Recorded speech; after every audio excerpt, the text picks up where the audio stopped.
বড় পরিমাণে মশলা গ্রাইন্ডিং এর জন্য আমরা নিয়ে এসেছি আপনাদের জন্য 1200 ওয়াটের ফুড গ্রাইন্ডার। দেখতে পাচ্ছেন আমার সামনে রয়েছে। এটাতে আপনারা শক্ত মশলা, এলাচ, দারচিনি, লবঙ্গ থেকে নরম মশলা, সরিষা, মরিচ সব ধরনের মশলাই কিন্তু নিমেষে গ্রাইন্ডার করে ফেলতে পারছেন। এবং এখানে কিন্তু আমরা দেখতে পাচ্ছি মরিচা প্রতিরোধী একটা ব্লেড রয়েছে। এখানে কিন্তু 8টা ব্লেড কিন্তু আমরা পেয়ে যাব, যা দীর্ঘদিন ধরে আপনারা ব্যবহার করতে পারবেন। এছাড়াও একটা ডিটাচেবল ব্লেড ও বাটি রয়েছে, যা পানিতে ধুলে সহজেই পরিষ্কার হয়ে যাবে। গ্রাইন্ডারে এখানে একটা সুইচ বাটন দেখতে পাচ্ছেন, এটা কিন্তু প্রেস করলে অন হয়ে যাবে।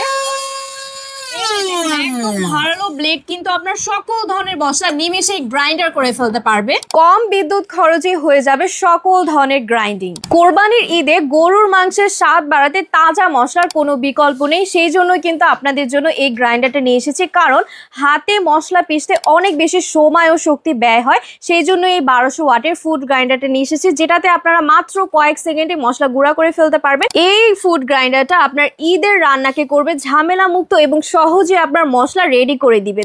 আর এই ফুড গ্রাইন্ডারটা আমরা পেয়ে যাচ্ছি এই বক্সের ভেতরে। তাহলে দেরি না করে আপনারা এখনই জলদি অর্ডার করে ফেলুন। ধন্যবাদ।